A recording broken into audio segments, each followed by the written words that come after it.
Fala aí, trader, vamos a mais um estudo gráfico. O nosso dólar comercial, fechamento da semana, no dia 5 ou dia 9 de novembro. Vamos ver como é que o nosso dólar fechou essa semana. Bem, vamos ver aqui a tendência do ativo. Temos aqui no médio e longo prazo uma tendência de alta para o movimento do papel, como você pode observar.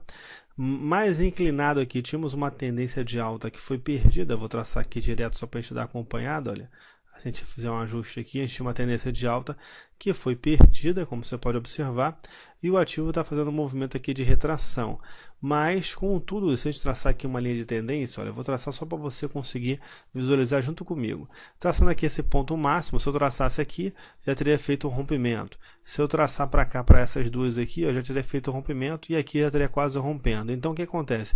Não temos ainda um topo descendente que seria interessante para a gente poder estar colocando essa linha de tendência. Se eu colocar aqui, eu vou estar não está sendo totalmente idôneo, né, isento. Então tem que aguardar um pico aqui mais interessante para poder a gente traçar uma linha de tendência que seja considerável para o movimento do papel.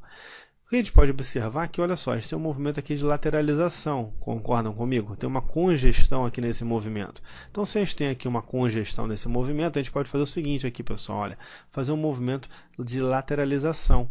Então temos aqui o nosso dólar trabalhando de forma lateral. Se a gente utilizar os extremos aqui do nosso dólar comercial, temos aqui o ativo trabalhando na faixa de 3,64,21 até os 3,78,47, trabalhando de forma lateral.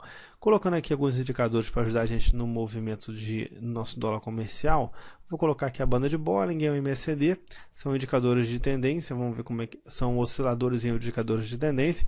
No caso do MACD, ele dá tendência altista para o movimento do ativo. Então você verifica que desde o cruzamento dele aqui, que foi nessa faixa aqui de preço, o dólar ele fez movimentos altistas, apesar de ser movimentos curtos. A banda de Bollinger, você viu que o desvio padrão máximo e mínimo ele veio diminuindo, olha, e afinou bastante. Isso mostra porque para a gente diminuição da volatilidade. E sempre quando a gente tem diminuição da volatilidade, o ativo explode para alguns lados, seja para baixo ou seja para cima, ok? Como você pode observar, isso realmente aconteceu, a oscilação de preço foi um pouco menor do que a gente tinha anteriormente.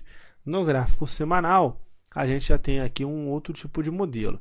A gente verifica aqui que o nosso dólar ele tinha uma tendência de alta, perdeu, e agora ele fez um movimento de retração.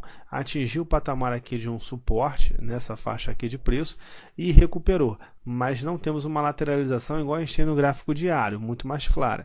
Aqui o ativo ainda está formando algum movimento. Ele pode formar um movimento descendente, como ele pode recuperar aqui e deixar um topo um fundo ascendente. Vamos ver como é que ele vai se comportar. Pela banda de Bollinger, temos tendência de baixa e pelo MACD também temos tendência baixista com diminuição da força vendedora. Bem, pontos de suporte e resistência, o suporte seria na mesma faixa de preço lá nos 3,64,21. Já a resistência no gráfico semanal, teremos resistência em 3,88,36. Então, pessoal, esse foi o estudo gráfico aqui no nosso dólar comercial. No gráfico diário, ele está trabalhando com a lateralização naquelas faixas de preço que eu já mencionei.